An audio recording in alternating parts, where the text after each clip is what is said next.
ఒంటరి అనేటువంటి అంశాన్ని మనం ధ్యానం చేసుకొని పోవచ్చున్నాం.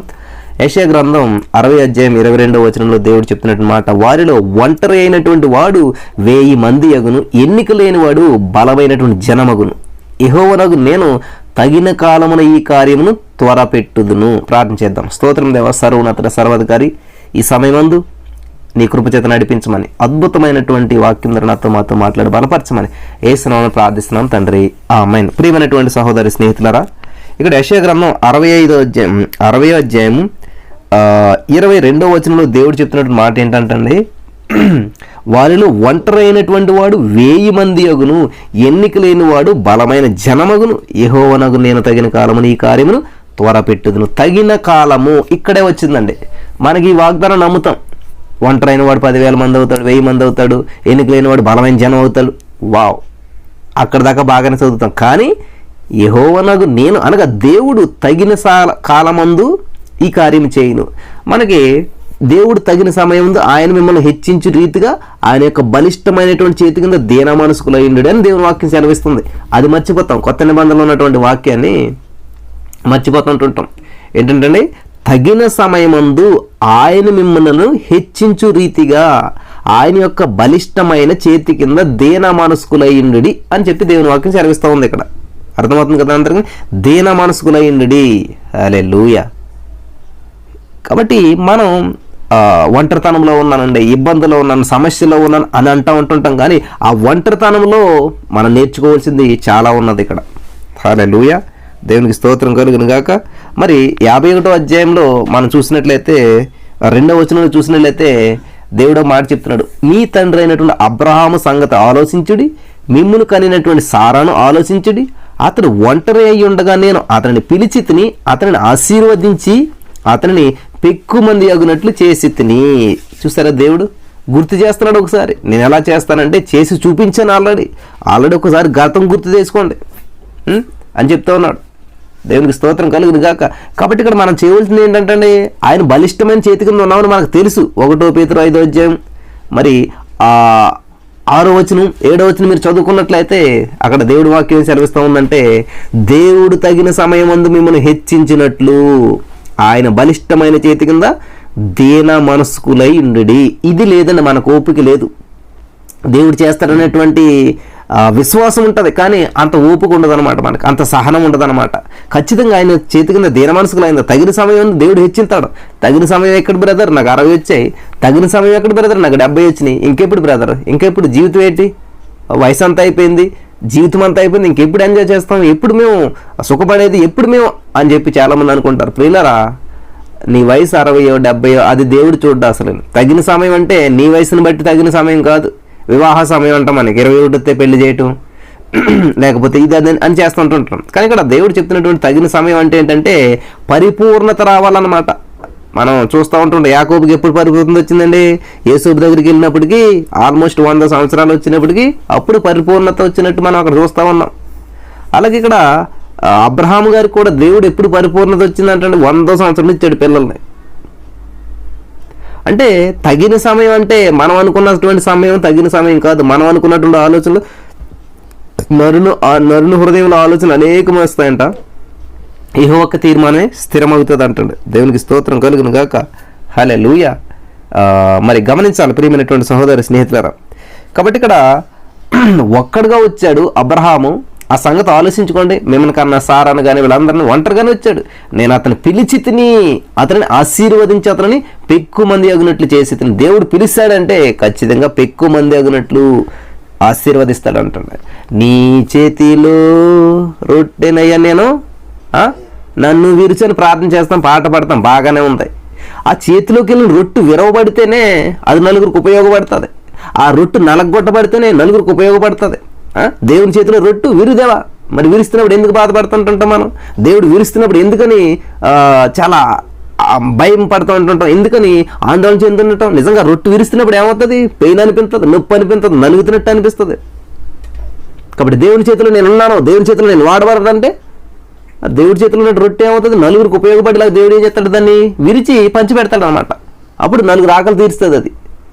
కాబట్టి నేను దేవుని చేతిలో ఉన్నటువంటి రొట్టెలా ఉండాలని మనం అనుకుంటున్నామంటే, ఒంటరిగా నువ్వు వెళ్ళినట్లయితే దేవుని చేతిలోకి ఏం చేస్తాడంటే పెక్కుమంది అగినట్లు చేస్తారనమాట. పెక్కుమంది ఎలాగవుతారు? ఒక రొట్టె ముక్కని ముక్కలు చేస్తే పెక్కుమంది అవుతారు అనమాట. కాబట్టి మనం విరవబడటానికి ఇష్టపడుతున్నామా? లేదు. నలగొట్టబడటానికి ఇష్టపడుతున్నామా? లేదు. కానీ హెచ్చింపు కావాలి, ఆశీర్వాదం కావాలి, అనేక మందిగా అయిపోవాలి, విస్తరించబడాలి అనుకుంటూ ఉంటుంటాం. భూమిలో పెట్టినటువంటి విత్తనం కూడా చచ్చిపోతేనే కానీ, దానిలో ఉన్నటువంటి జీవం చచ్చిపోతేనే కానీ, పిల్లరా ఆ విత్తనం చచ్చిపోయి మరలా జీవాన్ని పుంజుకుని బయటకు వస్తేనే కానీ అనేక విత్తనాలు ఇవ్వదు. అది ఏదైనా సరే ఉన్నది ఉన్నట్టుగా ఉండదు, ఎప్పుడు కూడా డెవలప్ అవుతుంది. కాబట్టి అబ్రహాము గారు విగ్రహాలు చేసుకునేటువంటి వ్యక్తిగా వచ్చాడు. ఆ జీవితం అంతా చచ్చిపోయి ఆ యొక్క మనస్తత్వం అంతా పోయి దేవుని మీద విశ్వాసం వచ్చి పరిపూర్ణత సాధించేంత వరకు దేవుడు అతన్ని ఆశీర్వదించలేదు. అప్పుడు దేవుడు గొప్ప జనంగా చేశాడు, ఆశీర్వదించాడు. కాబట్టి ఒక ప్రాసెస్ ఉంటుంది అనమాట. ఒక జాబ్ వచ్చింది అనుకోండి, ట్రైనింగ్ అంటారు. ఆ ట్రైనింగ్లో మీకు చాలా విషయాలు నేర్పుతాడు, ఎలా ఉండాలి ఏంటి అన్ని. ట్రైనింగ్ అంతా పీరియడ్ అంతా కూడా ట్రైనింగ్ కంప్లీట్ అయ్యాక అప్పుడు జాబు పలానా చోట చేయమని జాబ్ అని పంపుతారు. ఏ జాబ్ కూడా ట్రైనింగ్ లేకుండా డైరెక్ట్ వెళ్ళి జాబ్ చేసేని ఎక్కడా చెప్పరు. హల్లెలూయా. కాబట్టి ఈరోజున ఒంటరితనంతో బాధపడుతున్నారా మీరు? అయితే దేవుడు మిమ్మల్ని వాడుకుంటాడు. మోషే గారి జీవితంలో మనం చూసినట్లయితే ఎంతో ఒంటరితనంతో ఉన్నాడు ఆయన. లోన్లీనెస్ అనిపించింది. అదే నా అన్న వాళ్ళు ఏంటి బానిసత్వంలో ఉన్నారు, వీళ్ళకి ఎలాగ న్యాయం చేశానని చెప్పి ఒంటరితనంతో ముందుకు వచ్చేసాడు. నా జాతుడిని ఎవరో కొడుతున్నాడని చెప్పేసి ఏం చేశాడు అంటే అతను చంపేసి ఇసుకలో కప్పెట్టేశాడు. నెగ్గాడా? సాధించాడా? మనం ఒంటరిగా పోరాడుతున్నామంటే ఒంటరితనం అంటే ఒంటరి అనుకోవద్దు ప్రియులారా. మనతో దేవుడు ఉన్నాడు అన్నప్పుడు మాత్రం ఆ ఒంటరితనానికి వాల్యూ ఉంటుంది. కాబట్టి దేవుడు లేనటువంటి ఒంటరితనం ఒడిదుడుకులు తెచ్చిపెడుతుంది, ఆందోళన తెచ్చిపెడుతుంది, అపాయం తెచ్చిపెడుతుంది. మరటువంటి తొందరపడితనంలో చేసినటువంటి ఆ పని ఎవరు? మోషే గారు. ఉపయోగపడ్డదా?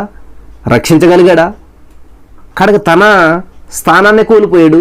తన యొక్క జీవితాన్ని అక్కడ ఉండటానికి అర్హత లేదు, పారిపోవాల్సి వచ్చింది. కాబట్టి ఇక్కడ రెండు రకాల ఒంటరితనాలు ఉంటాయి. దేవుడు లేకుండా ఉన్నటువంటి ఒంటరితనం వేరు, దేవునితో కలిసి ఉన్నటువంటి ఒంటరితనం వేరు. అంటే మనుషుల దృష్టిలో మనం ఒంటరితనం అయినా పర్వాలేదు, కానీ దేవుని దృష్టిలో అంటే దేవుడు లేకుండా ఉండేటువంటి ఒంటరితనం మనకు చాలా ఇబ్బందికరమైనటువంటిది. హల్లెలూయా. కాబట్టి మనం ఒంటరిగా ఉన్నప్పుడు, దేవుడు పిలిచినప్పుడు, దేవుని చేతిలో మన జీవితాన్ని పెట్టినప్పుడు అది పెక్కుమంది అవుతుంది, ఆశీర్వదించబడుతుంది. దేవునికి స్తోత్రం కలుగును గాక. అదే మోషేని దేవుడు పిలిచాడు పొదలో ఉన్నప్పుడు, అదే మోషేని దేవుడు వాడుకున్నాడు. దేవునికి స్తోత్రం కలుగును గాక. హల్లెలూయా. ప్రియమైనటువంటి సహోదరి స్నేహితులను గమనించాలి. అదే మోషేని దేవుడు పిలిచాడు ఎప్పుడు? ఒంటరిగా ఉన్నప్పుడు. అదే మోషేని దేవుడు పిలిచాడు ఎక్కడ? ఒంటరిగా గొర్రెలు మేపుకుంటా ఉన్నప్పుడు. ఆ ఒంటరిగా ఉన్నప్పుడు దేవుడు పిలిచి వాడుకున్నాడు. నువ్వు వెళ్ళిప్పుడు నేనుంటానన్నాడు. అప్పుడు పెక్కుమందిగా చేశాడు, అప్పుడు ఆశీర్వదించాడు.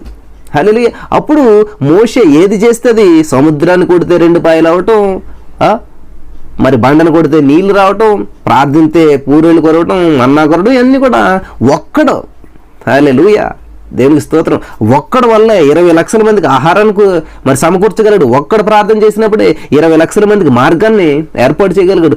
ఒక్కడు ప్రార్థించడం వల్ల 20 లక్షల మందికి మరి మాంసాన్ని వచ్చేలా చేశాడు. ఒక్కడు ప్రార్థించడం వల్ల 20 మంది మీదకి వచ్చినటువంటి దోషాన్ని, 20 మంది చేసినటువంటి అపరాధాన్ని దేవుడు క్షమించేలాగా ప్రార్థించగలిగాడు. ఓన్లీ 1 పర్సన్ అనమాట. ఒక్కని అవిధేయత వల్ల లోకానికి పాపం వచ్చిందంట. ఆదాము గారు చేసినటువంటి అవిధేయత వల్ల, ఒక్కని విధేయత వల్ల సర్వ మానవాళి పాపం పరిహరించబడతా ఉన్నదంట, యేసుక్రీస్తు ప్రభువు కాల్చిన రక్తం వల్ల. కాబట్టి ఈరోజు వాక్యం విడిచినటువంటి వారు నాది ఒంటరితనం అండి. ఆఫ్ కోర్స్ మీరు ఒంటరితనం అవ్వచ్చు, కానీ దేవుడు లేని ఒంటరితనం అయితే నిజంగా ఒంటరితనం అండి. దానికి ఎవరేం చేయలేం. మీరు దేవుడికి దూరం అయిపోయి మీ సమస్యలు మీరు నలుగుతూ ఒంటరి అంటే ఆ ఒంటరితనాన్ని ఎవరు తీయలేరు. దానివల్ల మీకు చింత పెరుగుతుంది. ఆ చింత మీ చితి మీదకి తీసుకెళ్తుంది, అంటే సమాధి పెట్టిలోకి తీసుకెళ్తుంది అన్నమాట, అలా చింతించడం వల్ల. కానీ దేవునితో ఉన్నప్పుడు కలిగేటువంటి ఒంటరితనం అనగా దేవుని నిమిత్తం నీ బంధువులు, నీ స్నేహితులు నిన్ను అందరూ విడిచిపెట్టారనుకోండి, దేవుని నువ్వు పట్టుకుని ఉన్నావు అనుకోండి, అది ఒంటరితనం కానే కాదు. కానీ లోకం దృష్టిలో ఒంటరితనమే. లోకం దృష్టిలో ఒక్కడే కనిపిస్తావు, కానీ నీ పక్కన ఉన్న ఏసే, నీతో ఉన్నటువంటి ఏసే నీకు కనిపించడు. కాబట్టి మోషేకి అందరూ 20 లక్షల మందికి మోషే ఒక్కడ కనిపిస్తా ఉన్నాడు. కానీ మోషేకి ఏంటంటే తన కుడి పక్కన నిలిచినటువంటి దేవుడు ఉన్నాడు, మోషేని నడిపిస్తున్నటువంటి దేవుడు ఉన్నాడు మోషేకి. కాబట్టి మోషే కంటే ముందు నడిచినటువంటి దేవుడు మోసేతో ఉన్నాడు అనేటువంటి విశ్వాసంతో మోసే ఉన్నాడు. కాబట్టి ప్రభువా నువ్వు వెళ్ళమన్నా వచ్చాను, నువ్వు చేయమన్నా చేశాను, ఇప్పుడు ఏంటి అని ప్రతిదీ అడుగుతూ ఉన్నాడు, మాట్లాడుతున్నాడు, చెప్తూ ఉన్నాడు. కాబట్టి ఇక్కడ ఇద్దరి మధ్యన సంభాషణ జరుగుతున్నప్పుడు ఒక్కడని ఎలాగనుకుంటారు? గమనించాలి. మోసే ఒక్కడని ఎలాగనుకుంటాం? నేనైతే ఒక్కడనుకోవట్లేదు. ఎందుకంటే మోసే ఒకరితో మాట్లాడుతున్నారు, ఒకరితో మరి సంభాషణ చేస్తూ ఉన్నాడు, ఒకరు చెప్పినటువంటి మాటని విని ఏం చెప్తే చేస్తూ ఉన్నాడు. అలాంటప్పుడు ఒంటరి ఎలాగవుతాడు? కాబట్టి ఈ రోజున చాలామంది మీరు ఒంటరి అంటే దేవుని స్వరం విన్న వాళ్ళందరూ, వినని వాళ్ళంతా కూడా ఒంటరిలే. దేవునితో సంబంధం లేనటువంటి వాళ్ళందరూ కూడా నిజమైనటువంటి ఒంటరితనం వాళ్ళు అనుభవిస్తున్నారు అన్నమాట. ఎందుకంటే దేవునితో మనకి కనెక్షన్ ఉన్నప్పుడు, దేవునితో సంబంధం ఉన్నప్పుడు ఒంటరైనటువంటి వాడు 10,000 మంది అవుతాడు, 20 లక్షల మంది కూడా ఒక మార్గదర్శిగా నిలబడగలుగుతాడు. అదండి ఒంటరితనం అంటే. దేవుని కలిగినటువంటి ఒంటరితనం అనమాట ఇంపార్టెంట్ విషయం. దేవునికి స్తోత్రం కలుగును గాక. హల్లెలూయా. కాబట్టి ఈ రోజున ఎటువంటి ఒంటరితనం గుండా వెళ్తున్నారో నాకు తెలియదు, కానీ ఒంటరితనం అంటే ఒకడున్నాడండి నా కోసం. ఎవరో? ఆయన. దేవునికి స్తోత్రం. హల్లెలూయా. కాబట్టి ఆ ఒక్కని వలననే ఈ రోజున మనం పాప పరిహారం పొంది ఉన్నాం. చాలా ఆశ్చర్యం వేస్తుంది. ఆ ఒక్కడు అనుకున్నాడంటే మోషే గారు ఒక్కడే ఆ ఒంటరితనంలో ఎలాగైనా నా జాతిని రక్షించేయాలి, నా జాతి మీద ఎవడని తిరగబడుతుందని చంపేసి ఇసుకలో కప్పేటేసానని ప్రారంభించాడంట పోరాటం. వెంటనే ఒకరిని చంపి పక్కన పెట్టేస్తే తన వాళ్ళే రివర్స్ అయ్యారంట. ఏంట్రా బాబా అని చంపినట్టు నన్ను చంపేస్తావా అని చెప్పేసి. అది మన ఓన్ ఒంటరి ప్రయాణం ఎలా ఉంటుందంటే అలాగ ఉంటుంది అనమాట. సొంతంగా చేసే ఒంటరి ప్రయాణం ఏం చేస్తుందంటే చిక్కులు తెచ్చి పెడుతుంది, సమస్యలు తెచ్చి పెడుతుంది. కాబట్టి ఈరోజు చాలామంది సమస్యల్లో చిక్కుల్లో ఉన్నారంటే సొంతంగా చేస్తున్నటువంటి ఒంటరి ప్రయాణం అనమాట. కాబట్టి దేవునితో కలిసి చేసేటువంటి ఒంటరి ప్రయాణం ఎలా ఉంటుందంటే అదే ప్లేస్కి మళ్ళీ వచ్చాడు మోసే గారు. ఎలాగొచ్చాడు? ఒంటరిగానే వచ్చాడు, కానీ తనతో దేవుడు ఉన్నాడు. అదే ప్లేస్కి దేవుడు మోసే మళ్ళీ వచ్చాడు, కానీ ఇప్పుడు మోసే పలికే మాటకి శాసనంగా మారుతుంది. మోసే పలికే మాటకి విలువ ఉన్నది, మోసే పలికే మాట అద్భుతం ఉంది. ఎందుకనంటే మోసేలోంచి రావట్లేదు ఆ మాట. ఎక్కడి నుంచి వస్తుంది? దేవుడి నోటి నుంచి వచ్చాక అప్పుడు మోసే నోటి నుంచి వస్తుంది. కానీ ముందు అలా కాదు, మోసే సొంతంగా పలికేసాడు, మోసే సొంతంగా చేసేస్తాడు. కాబట్టి అది ఒంటరి పోరాటం చేశాడు. ఆ ఒంటరితనంలో ఏ విధమైనటువంటి ఉపయోగం లేదు. కానీ ఇప్పుడు దేవునితో కలిసినటువంటి ఒంటరితనం అనమాట. హల్లెలూయా. దేవునికి స్తోత్రం. కాబట్టి ఇప్పుడు ఏది చెప్తే అది నీరు రక్తంగా మారాలంటే మారిపోతుంది. ఏది ఎలా చెప్తే అలా జరుగుతుంది. ఎందుకని?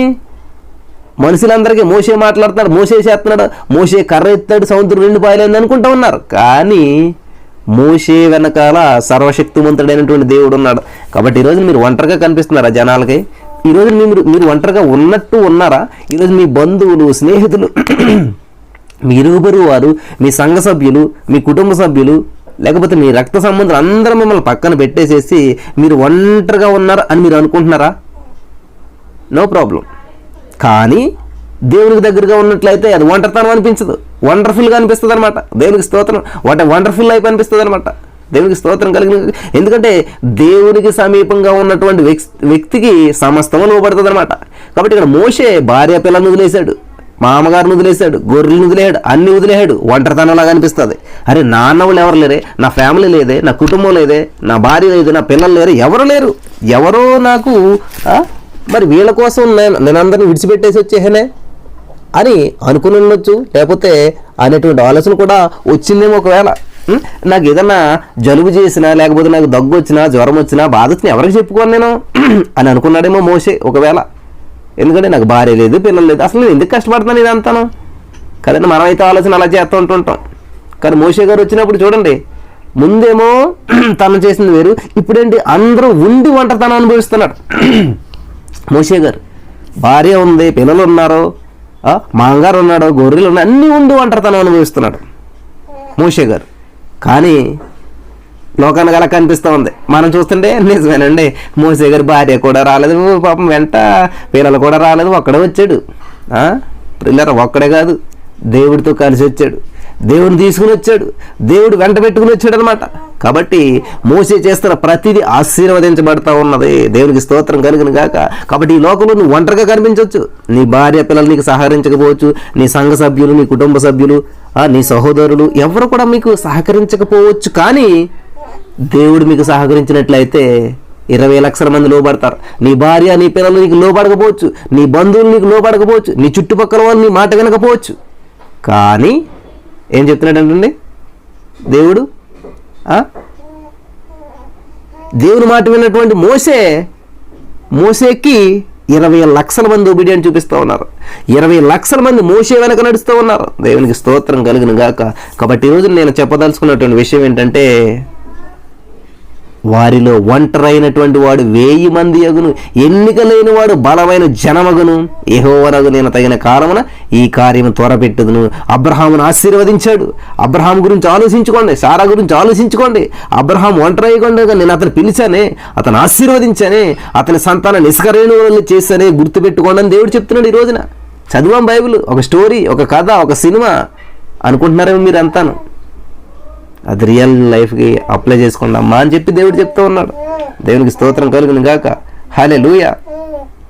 నా ప్రియమైనటువంటి సహోదరి స్నేహితులారా, మరి దేవుడు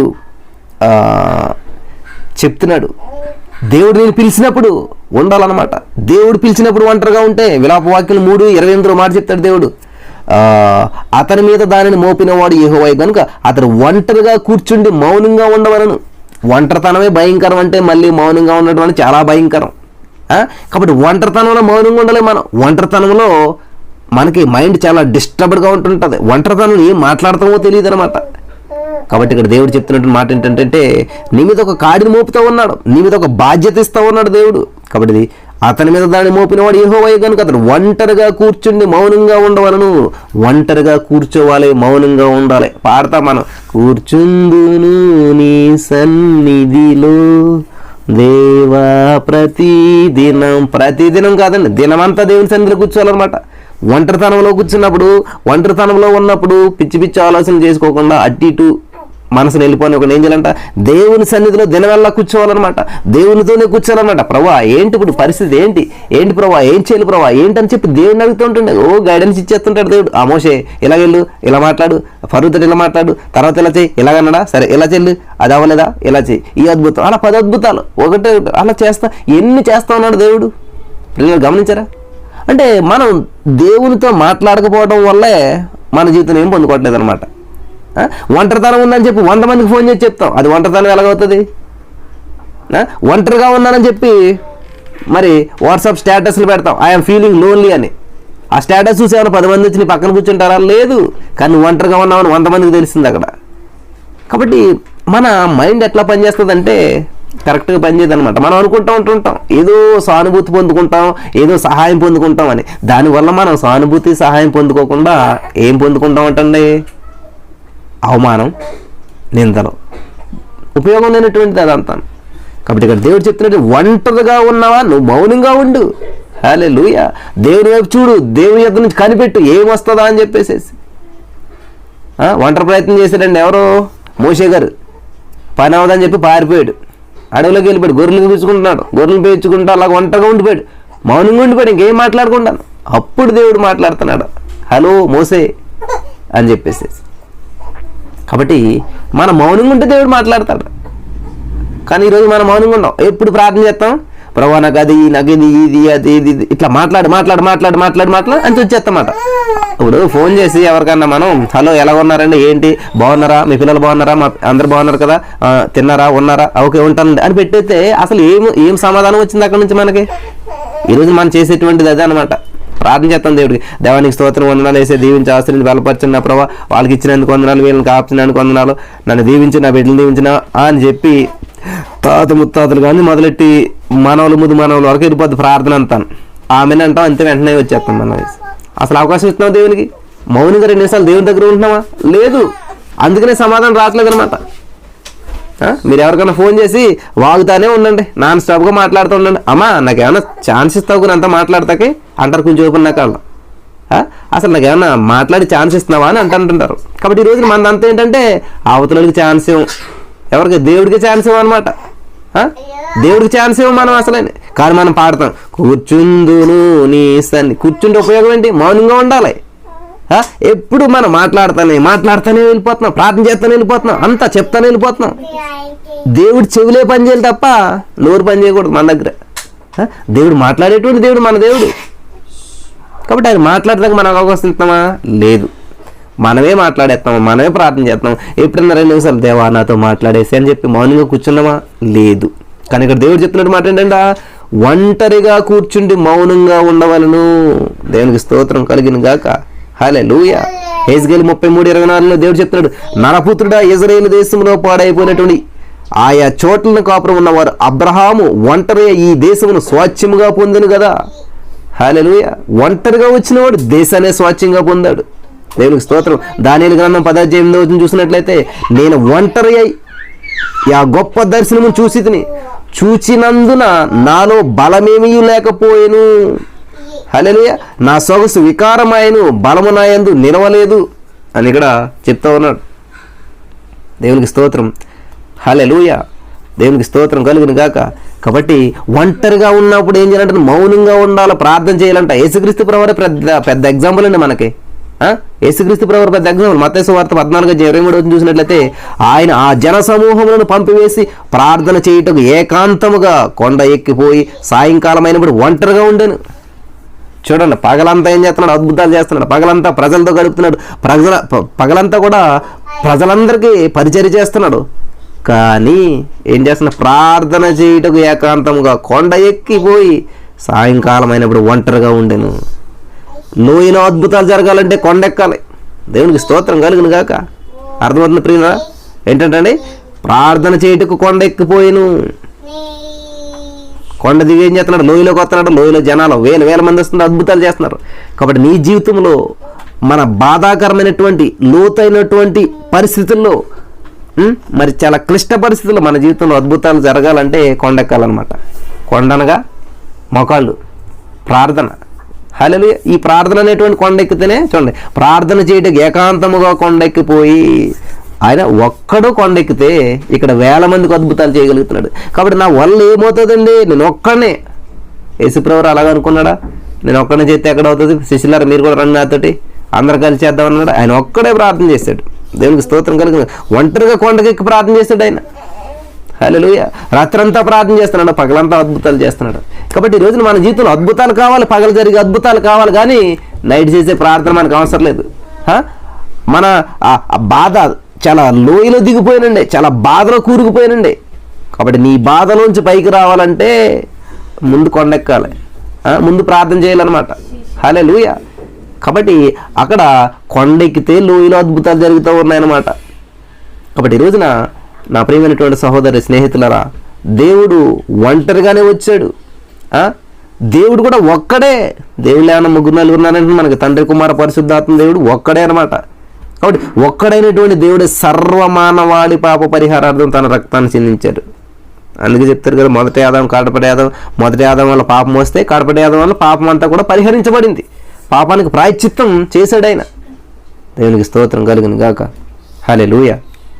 కాబట్టి ఈరోజు నేను మరి ఒంటరితనంతో బాధపడుతున్నారో తెలియదు, కానీ దేవుడు చెప్తున్నమాట, ఒంటరి అయ్యారా మీరు 10,000 మంది అవుతారంటండి. ఎన్నిక లేదా? బలమైన జనం అవుతారు అని చెప్తా ఉన్నాడు దేవుడు. దేవునికి స్తోత్రం కలుగును గాక. కాబట్టి సాయంకాలం అయినప్పుడు ఒంటరిగా ఉండెను. దేవునికి స్తోత్రం. హల్లెలూయా. ప్రియమైనటువంటి సహోదరి స్నేహితులరా, ఇక్కడ దేవుడు చూడండి, మరి మత్తయి సువార్త 18:15 ఒక మాట చెప్తున్నాడు దేవుడు, మరియు నీ సహోదరుడు నీ ఎడల తప్పిదము చేసిన ఎడల నీవు పోయి నీవును అతడును ఒంటరిగా ఉన్నప్పుడు అతను గద్దించుము, అతడు నీ మాట విని నీ సహోదరుని నీవు సంపాదించుకుంటే ఒంటరిగా గద్దించాలంటండి. నిన్న అనిల్ కుమార్ గారి మెసేజ్ ఏంటంటే, ఆయన అన్నారు, బైబిల్ ఎన్నిసార్లు చదివిన భలే కొత్త విషయాలు తెలుస్తాయి అని చెప్పి, సమరయ స్త్రీ యేసుక్రీస్తు ప్రభు దగ్గరికి వచ్చినప్పుడు యేసుప్రభు శిష్యులందరినీ పంపేస్తాడంటండి. యేసుప్రభు శిష్యులందరినీ పంపిస్తే ఎందుకు పంపేశాడు? ప్రభు నువ్వు ఆహారం తినంటే నాకు వేరే ఆహారం ఉందంటే వాళ్ళు అందరూ వెళ్ళిపోతారు. ఇంతకని ఎందుకు పంపేశాడంట దేవుడు యేసుప్రభు వారు? సమరయ స్త్రీ ఎటువంటి స్త్రీ? వ్యభిచారంలో ఉన్నటువంటి స్త్రీ. సమరయ స్త్రీ జీవితాన్ని బాగు చేయాలంటే, సమరయ స్త్రీ జీవితం బయటపడాలంటే, మరి సమరయ స్త్రీతో మాట్లాడుతూ ఉన్నాడు కాబట్టి అక్కడ ఆవిడ జీవితాన్ని కట్టాలంటే ఎవరో ఉండకూడదు అక్కడ. ఎందుకంటే అందరి ఎదుట అమ్మ నీకు 5 భర్తలు ఉన్నారని అందరిలో చెప్తే ఎంత అవమానించబడుతుంది ఆవిడ. అందుకనంట యేసుక్రీస్తు ప్రభు వారు శిష్యులందరినీ పంపేశాడంట. మీరందరూ వెళ్ళిపోండి, నాకు వేరే పని ఉంది అని చెప్పాడంట. హల్లెలూయా. దేవునికి స్తోత్రం. అనిల్ కుమార్ గారు చెప్తుంటే ఈ మాట విన్నాను అనమాట. ఎందుకని పంపేశాడు తెలుసా శిష్యులందరినీ? ఆవిడ అవమానపరచకూడదని చెప్పి ఆవిడ జీవితాన్ని బయలుపరుస్తున్నాడు కదా దేవుడు. అమ్మా నీకు 5 భర్తలు ఉన్నారని చెప్పి చెప్తున్నాడు కదా. మరి ఆ మాట శిష్యులందరూ వినేశారు అనుకోండి, అప్పుడు ఆవిడ ఎంత అవమానించబడుతుంది, ఎంత బాధపడుతుంది అని చెప్పి మన జీవితాన్ని బట్టబయలు చేసేటువంటి దేవుడు కాదంటాడు మన దేవుడు. హల్లెలూయా, దేవునికి స్తోత్రం. ఏం చేస్తాడంటే ఒంటరిగా చేసి మాట్లాడతాడంటాడు దేవుడు. హల్లెలూయా, దేవునికి స్తోత్రం కలుగును గాక. అప్పుడు తన శిష్యులందరూ నాకు వేరే ఆహారం ఉందయ్యా, మీరు వెళ్ళండి, ఇక్కడ ఎవరు ఉండొద్దు, వెళ్ళిపోండి అన్నాడంట. అందరూ వెళ్ళిపోయారంట. ఆయన ఒంటరిగా ఉన్నప్పుడు మాత్రమే ఆమె అక్కడికి వస్తే, ఆ ఒంటరిగా ఉన్నప్పుడు మాత్రమే దేవుడు మాట్లాడుతూ ఉన్నాడు ఆమెతోటి. ఆ ఒంటరిగా ఉన్నప్పుడు మాత్రమే ఆమె జీవితాన్ని బట్టబయలు చేస్తూ ఉన్నాడు. ఆ ఒంటరిగా ఉన్నప్పుడు మాత్రమే ఆ ఒంటరితనంలోనే ఆవిడ్ని ఓదార్చగలుగుతూ ఉన్నాడు. ఆమె జీవితాన్ని చూపించి మళ్ళీ సరిచేస్తూ ఉన్నాడు. దేవునికి స్తోత్రం కలుగును గాక. కాబట్టి ఈ రోజున మన చుట్టుపక్కల ఉన్న మనుషులు, బంధువులు, స్నేహితులు మనల్ని ఏం చేస్తారంటే 10 మందిని తీసుకొచ్చి 10 మంది మధ్యలో మన జీవితాన్ని బట్టబయలు చేస్తూ ఉంటుంటారు కదా. కానీ ఇక్కడ దేవుడు ఏం చేస్తున్నాడు అంటండి, శిష్యులందరిని పంపేశాడు, ఒక్కడే ఉన్నాడు ఆయన. అప్పుడు చెప్తున్నాడు అనమాట, అమ్మా నీకు 5 భర్తలు ఉన్నారు. మళ్ళీ మాట ఎవరనంటే ఆవిడెక్కడ నామోస్ అవుతుందో, ఆవిడెక్కడ ఫీల్ అవుతుందో. కానీ ఆయనకి తెలియవలసిందంటే ఆవిడని అవమానించడం కాదు, ఆవిడని ఆదరించడం కావాలన్నమాట దేవుడికి. దేవునికి స్తోత్రం కలిగిన గాక.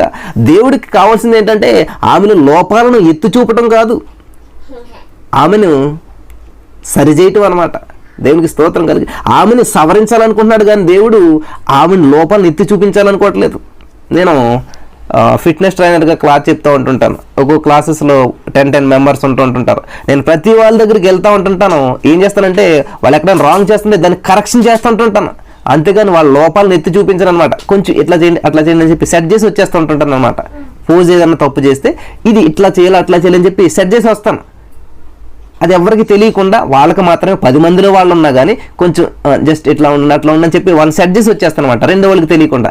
అంటే అప్పుడు ఏమవుతుంది, 10 మందిలోనూ నేను పేరు పెట్టి పిలిచి, ఏమా మీరు చేస్తున్నటువంటి పోజ్ రాంగు, మీరు అట్లా కదా ఇట్లా చేయండి అని నేను 10 మెంబర్స్లో పిలిచి చెప్పాను అనుకోండి, ఎంత అవమానించబడుతుంది ఆమె. అట్లా కాకుండా పర్సనల్గా దగ్గరికి వెళ్ళి కొంచెం ఇట్లా ఉండండి, ఇది సెట్ చేసుకోండి, ఇప్పుడు రైట్, వెరీ గుడ్ అని చెప్పేసి పర్సనల్గా వెళ్ళేసేసి వాళ్ళకి ఆ పోజ్ సెట్ చేసేసి వచ్చేస్తాను అనమాట. అప్పుడు ఆమె ఓకే ఇది కదా కరెక్ట్ అని చెప్పి మళ్ళీ ఎప్పుడు తప్పు చేయట్లేదు, కరెక్ట్ సర్దుకుంటుంది, సెట్ చేసుకుంటున్నారు అనమాట. కాబట్టి దేవుని మనస్తత్వం ఏంటంటే అదనమాట. ఒంటరి అయినటువంటి వాళ్ళను దేవుడు విడిచిపెట్టడం, ప్రత్యేకమైనటువంటి శ్రద్ధ చూపిస్తూ ఉంటుంటాడు. ఎంతో అద్భుతమైనటువంటి దేవుడు మన దేవుడు. ఆ క్రీస్తుకు కలిగిన మనసు మనకున్నదా? లేదు. ఖచ్చితంగా మన జీవితంలో ఏదన్నా అయ్యింది అనుకోండి, జరిగింది అనుకోండి, ఈరోజు చూసినట్లయితే యూట్యూబ్లో ఫేస్బుక్లో చూసినట్లయితే ఏదన్నా పాస్ట్గా చిన్న మిస్టేక్ చేస్తే దాన్ని వీడియో తీస్తున్నారు, యూట్యూబ్లో పెడుతున్నారు, అదంతా కూడా మరి అందరికి పంపిస్తూ ఉన్నారు. అది క్రీస్తుకు కలిగిన మనసు అంటారా? అది దేవుడిచ్చినటువంటి ఆలోచన అంటారా? ఖచ్చితంగా కానే కాదు. యేసుక్రీస్తు ప్రభు వారు స్వయంగా ఏం చేశాడు? ఆయన సువార్త ప్రకటిస్తాక వచ్చినటువంటి ఆయన మరి సమరయ స్త్రీతో ఏ విధంగా డీల్ చేశాడు? మరి అటువంటి మనస్తత్వం మనకుందా? వంటతనంలో మనం ఎలా డీల్ చేస్తా ఉన్నాం, వంటతనంలో మనకు ఎదురైనటువంటి సమస్యలను, వంటతనంలో మనకు ఎదురొచ్చినటువంటి మరి ఆ పరిస్థితులు మనం ఎలా ఎదుర్కొంటున్నాం ఆలోచన చేయాలి. ఈ రోజున చాలా నాకు అద్భుతంగా అనిపించింది అనమాట ఆ సంఘటన. అయితే యేసుక్రీస్తు ప్రభు ఎంత గొప్ప నిజంగాను. అంటే మనం చాలాసార్లు చదువుతాం, అంటే మనకి అదే పరిశుద్ధాత్మ దేవుడు ఒక్కొక్కరికి ఒక ఆలోచన ఇస్తారనమాట. నిజంగా అనిల్ కుమార్ అలా దాన్ని ఎక్స్ప్లెయిన్ చేస్తున్నప్పుడు చాలా హృదయంలో చాలా సంతోషం అనిపించింది అనమాట. నిజమే కదా, శిష్యులందరూ వెళ్ళిపోమన్నాడంటే ఏదో అనుకుంటాం మనం అంతా, కానీ ఆయన ఉద్దేశం ఏంటంట ఆవిడ్ని ఆదరించాలని, ఆవిడ్ని జీవితాన్ని సరిచేయాలని. హల్లెలూయా, దేవుడికి స్తోత్రం. కాబట్టి ఈరోజున దేవుడు నిన్ను అనేక మందికి, చాలా అద్భుతమైన మాట కదండి అది. ఏంటది? 22వ వచనం, యెషయా 60:22 ఏంటంట? వారిలో ఒంటరైనటువంటి వాడు 1000 మంది అగును, ఎన్నిక లేనటువంటి వాడు బలమైన జనమగును. ఎన్నిక లేదు. ఆవిడేదో తప్పుడు మనిషి అనుకున్నారు అందరం, ఆవిడేదో తొందరపాటు మనిషి అనుకున్నారు అందరం, ఆవిడేదో పాపాత్మురాలైనటువంటి స్త్రీ అనుకున్నారు. కానీ దేవుడు ఆమెను ఒక సువార్థికురాలను చూశాడు. దేవుడు ఆమెను ఒక ఏంటంటే గొప్ప జనమును చూశాడు. అనేక మందికి ఉపయోగపడేటువంటి బలమైనటువంటి జనముగా ఆమెను చూడగలిగాడు దేవుడు. దేవునికి స్తోత్రం కలుగును గాక. కాబట్టి ఈ రోజున మీరు ఎవరికి పనికి రాకపోవచ్చు, మీరు బలహీనులుగా ఉండొచ్చు, మీ జీవితం చాలా అస్తవ్యస్తంగా ఉండొచ్చు, మీ జీవితం చాలా మరి లోకానుసారంగా ఎందుకు పనికిరానటువంటి జీవితంగా ఉండొచ్చు. కానీ మనుషులుగా అది దేవుడు ఏం చేస్తాడంటే ఇక్కడ అదే చెప్తున్నాడు, వారిలో ఒంటరైన వాడు 1000 మంది అగును.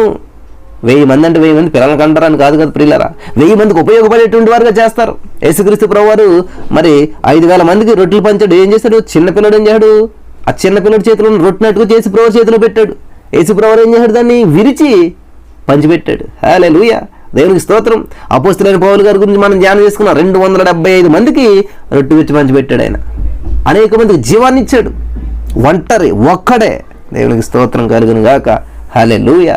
కాబట్టి ఈ రోజున నా ప్రియమైనటువంటి సహోదరి స్నేహితులారా, ఈ వాక్యం వినిచినటువంటి మీరు కూడా ఒంటరితనంలో కృంగిపోయారా? మీరు ఒంటరితనంలో మరి చాలా విసిగి వేసారిపోయి ఎందుకు ఈ జీవితం అనిపిస్తూ ఉన్నదా? అయితే మీ జీవితాన్ని మీరు జీవించొద్దు, ఇంకా దేవుడి చేతిలో పెట్టేసేయండి. నా జీవితం నాకు వద్దు. ఏసాను దినకరణ గారు కూడా చనిపోవాలని చెప్పి నా జీవితం నాకు వద్దు ఇంకా అని చెప్పి ట్రైన్ కానీ పడిపోతారని వెళ్ళిపోయారంట. ఒక 2 నిమిషాలు పడిపోతాననగా దేవుడు మాట్లాడుతున్నాడంట. హలో, ఎక్కడికి వెళ్తున్నావు అంటే నేను చనిపోతున్నాను. సరే చనిపో, నేను వద్దాను. చనిపోయావు ఆల్రెడీ, అయిపోయింది. కానీ ఇప్పుడు నువ్వు నూతన సృష్టి బతికో, నా కోసం జీవించు అని చెప్పాడు దేవుడు. చనిపోయావు, అయిపోయింది. నేను ఎవరు పట్టించుకోరు, ఇంకా 2 రోజులు ఏడుస్తారు, ఊరుకుంటారు అంతే. నువ్వు ఎంత గొప్పవాడు అయినా ఎవరైనా సరే అని. కాబట్టి నువ్వు చనిపోయావు అనుకో, కానీ ఇప్పుడు నేను ఇచ్చాను నీకు జీవితం, మళ్ళీని నువ్వు నా కోసం జీవించాను అంట. అంతే దేవుడి చేతిలో పెట్టేసాడు ఆయన జీవితం.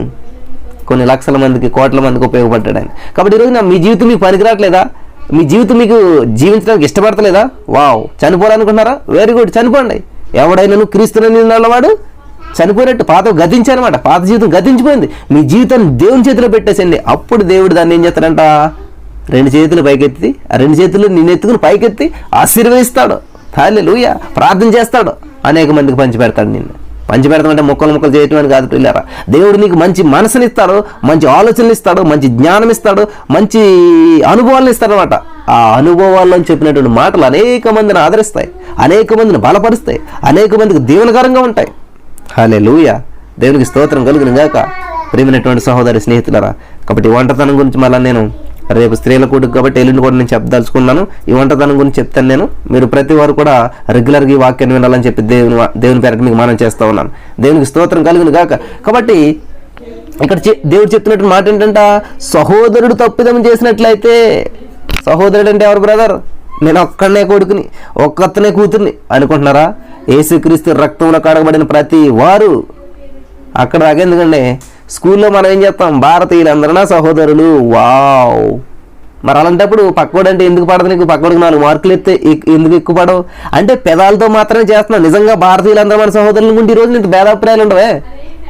పక్క రాష్ట్రం అంటే పడదు, మనకి పక్క స్టేట్ అంటే పడదు, పక్క ప్రజలు అంటే పడదు, పక్క ఊరు అంటే పడదు. కానీ తెల్లవారితే మాత్రం స్కూల్లో చిన్నప్పటి నుంచి మనకు నేర్పేటువంటి పాఠం ఏంటంట? భారతీయులందరూ సహోదరులు, నేను నా దేశాన్ని ప్రేమిస్తున్నాను, సుసంపన్నమైన బహువిధమైన, మంచిగా అదొక ఫ్లోలో వచ్చేది తప్ప, ఆచారం అయిపోయింది తప్ప, అలవాట్లో పలికేసేటువంటి మాటలు అయిపోయినాయి. కానీ అందులో ఉన్న అంతరార్థం తెలిసినట్లయితే ఈ రోజున మనం ఇటువంటి ఇబ్బందులు ఉండవే. స్కూల్లో పిల్లలు కొట్టుకుంటుంటారు. నిజంగా ఎందుకు కొట్టుకుంటారో? నిజంగా వాడు భారతదేశం నా మాతృభూమి, నా భారతదేశం నా తల్లి లాంటిది, వీళ్ళందరూ కూడా నా సహోదరు లాంటివి అనుకుంటే వాళ్ళిద్దరు ఎప్పుడైనా కొట్టుకుంటారా? తిట్టుకుంటారా? గొడవలు వస్తాయా? భేదాభిప్రాయాలు వస్తాయా? కాలేజీలో గొడవలు వస్తాయి? రావు. ఎందుకని? అది అర్థం చేసుకోవటం తెలియక, అందులో ఉన్న అంతరార్థం తెలియకపోవడం వల్లే. అరే మనం సహోదరులు మేరా బాబు అనేటువంటి ఆలోచన లేకపోవడం వల్లే కదా ఈరోజు మనుషులు కొట్టుకుంటూ ఉన్నారు. కుటుంబాల మధ్య, సంఘాల మధ్య, సేవకుల మధ్య, విశ్వాసుల మధ్య, ప్రతి వారి మధ్య గొడవలు వస్తూ ఉన్నాయంటే నిజమైనటువంటి సహోదర ప్రేమ లేదు. కాబట్టే శత్రువులుగా చూస్తున్నారు, కానీ సహోదరులకి ఎవరు చూస్తలేదు ఈ రోజున. అందులో డౌట్ లేదనమాట. అంతే కదండి. మనం ఎవరిని ద్వేషించగలుగుతాం? శత్రువునే ద్వేషించగలుగుతాం. ఎవరిని దూషించగలుగుతాం? శత్రువునే దూషించగలుగుతాం. కాబట్టి సహోదరుడు నీ ఎడల తప్పిదం చేస్తే ఒంటరిగా ఉన్నప్పుడు గద్దించు. నీ మాట విని ఎడల నీ సహోదరుని, నీ మాట వింటే నీ సహోదరుని సంపాదించుకుంటావు. కాబట్టి ప్రియులారా, ఈ లాజిక్ వాడని మీరు అంతా కూడా, లాజిక్ కాదు, ఇది సత్యం. ఇది యేసుక్రీస్తు ప్రభువారు స్వయంగా చెప్పిన సత్యం అనమాట. హల్లెలూయా. దేవునికి స్తోత్రం. యేసుక్రీస్తు ప్రభువారు కూడా ఏం చేసేవాడంటే ఆ శిష్యులకు కూడా ఒంటరిగా ఉన్నప్పుడు చాలా విషయాలు చెప్పేవాడు అంటాడు. మార్కు సువార్త 4:10 చూసినట్లయితే ఆయన ఒంటరిగా ఉన్నప్పుడు 12 మంది శిష్యులతో కూడా ఆయన చుట్టూ ఉండినటువంటి వారు ఆ ఉపమానం గురించి ఆయన అడిగిరి. యేసుక్రీస్తు ప్రభువారేమో ప్రజలందరికీనేమో ఉపమానం చెప్పేవాడు, దాని భావాన్ని, దాని యొక్క అంతరార్థాన్ని శిష్యులకు ఒంటరిగా ఉన్నప్పుడు చెప్పేవాడు. దేవునికి స్తోత్రం కలుగును గాక. జనంలో ఉన్నప్పుడు మాట్లాడే మాటలు వేరు ఉంటాయి, ఒంటరిగా ఉన్నప్పుడు మాట్లాడే మాటలు వేరు ఉంటాయి అన్నమాట. ఒంటరిగా ఉన్నప్పుడు అసలు అర్థం ఏంటో, అంతరార్థం ఏంటో తెలుస్తుంది అనమాట. ఎందుకంటే 10 మంది ఉండేసరికి మనకి ఏమవుతుందంటే జనంలోనూ మనసులో ఉండేది ఒకటి ఉంటుంది, పైకి వచ్చేది ఒకటి ఉంటుంది, అంతే కదా? నిజమే కదండి. మనం బయటికి వెళ్ళి మాట్లాడేది ఒకటి ఉంటుంది, కానీ మనసులో ఎంతో బాధ ఉంటుంది, చాలా దుఃఖం ఉంటుంది. కానీ అక్కడ ఏం చేస్తాం, చాలా నవ్వుతున్నట్టు అంతా యాక్ట్ చేస్తా మాట్లాడుతుంటుంటాం. ఇక్కడ దేవుడు ఉపమానం చెప్తా ఉన్నాడు, వేల మందికి వినేసి వెళ్ళిపోతున్నారు. కానీ శిష్యులకి ఏం చేస్తున్నాడు, ఆ ఉపమానం యొక్క భావాన్ని చెప్తూ ఉన్నాడు అనమాట. దేవునికి స్తోత్రం కలుగును గాక. హల్లెలూయా. మార్కు సువార్త 4:34 దేవుడు మాట చెప్తున్నాడు, ఉపమానం లేక వారికి ఏమీ బోధించలేదు, కానీ ఒంటరిగా ఉన్నప్పుడు తన శిష్యులకు అన్నిటినీ విశదపరిచెను. ఒంటరిగా ఉన్నప్పుడు విశదపరిచెను. కాబట్టి ఎప్పుడైతే నువ్వు ఒంటరిగా ఉంటావో, ఎప్పుడైతే నువ్వు మౌనంగా ఉంటావో, ఎప్పుడైతే నేను మౌనంగా ఉండి ఒంటరిగా ఉండి ప్రార్థన చేస్తావు, విశదపరుస్తాడు దేవుడు, విశాలపరుస్తాడు అనమాట. వివరిస్తాడు మన జీవితం ఏంటనేటువంటిది, వివరిస్తాడు మన యొక్క ప్రణాళిక ఏంటనేటువంటిది. ఒంటరిగా ఉండి మనం ప్రార్థన చేసినప్పుడు, ఒంటరితనంగా ఉన్నప్పుడు. కాబట్టి మనకి విశదపరిచేటువంటి టైము అని అనుకోవాలి ఒంటరితనం అనేటువంటిది. దేవునికి స్తోత్రం కలుగును గాక. హల్లెలూయా. ప్రేమైనటువంటి సహోదరి స్నేహితులారా, అందరికి అర్థమవుతుంది కానీ ఉపమానం లేక వారికి ఏం బోధించలేదు, కానీ ఒంటరిగా ఉన్నప్పుడు తన శిష్యులకు అన్నిటినీ విశదపరిచెను. ఒంటరిగా ఉన్నప్పుడు. హల్లెలూయా. దేవునికి స్తోత్రం కలుగును గాక.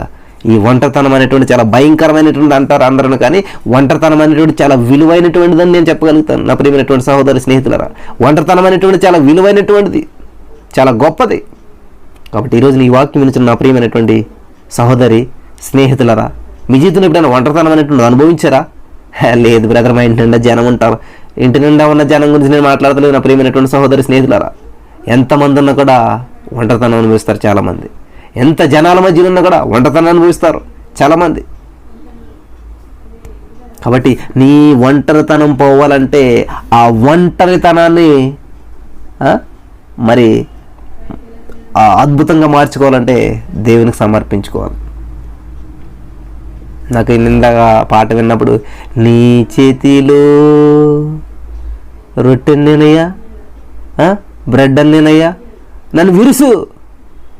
నిజంగా మరి ఆ పాట పాడినప్పుడు చిన్న సమస్య, ఆర్థిక సమస్యలు వచ్చి నేను ఇలాగ విరుస్తున్నప్పుడు ఎందుకని నిజంగా రొట్టు మెక్కిరిగితే ఎలాగా పీసులు అయిపోతారో అట్లాగ అయిపోతారు చాలామంది.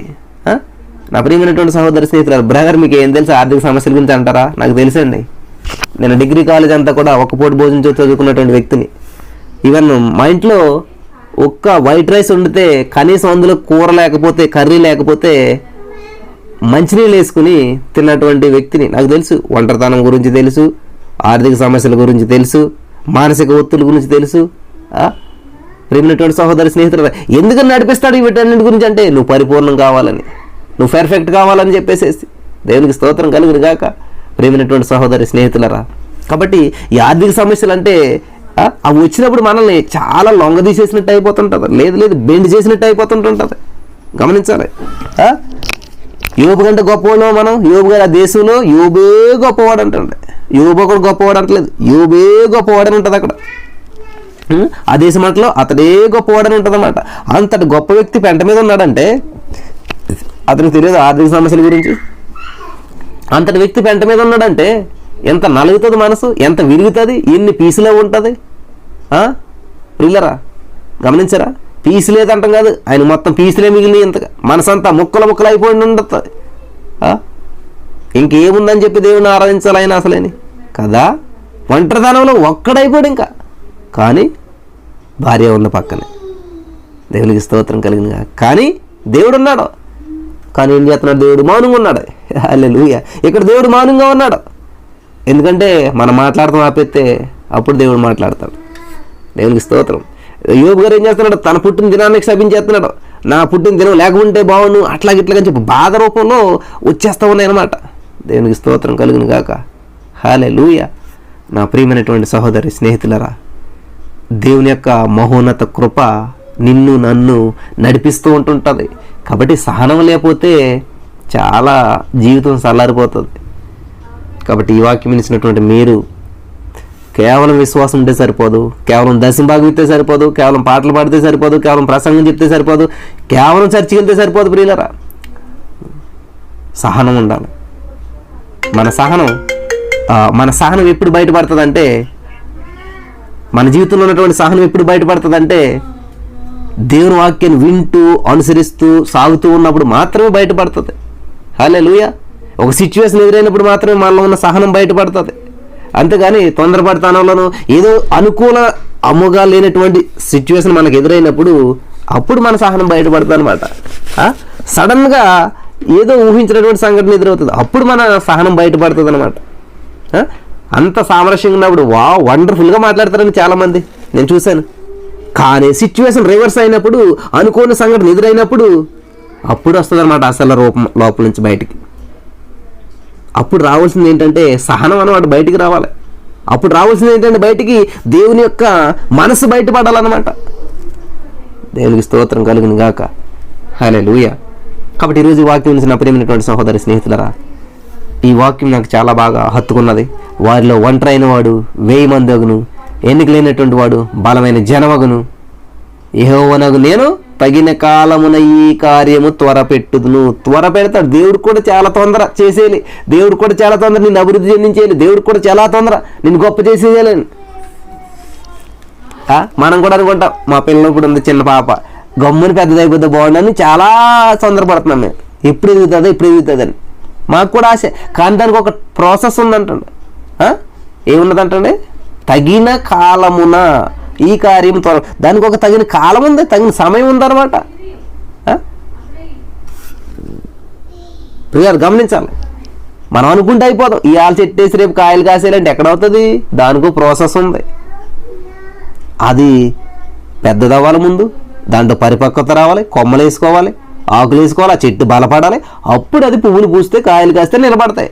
అంతేగాని భూమి మీద ఉండగానే కాయలు కాసింది అనుకోండి, చెట్లు బలం లేని కాయలు కాస్తే ఉపయోగం ఏంటి?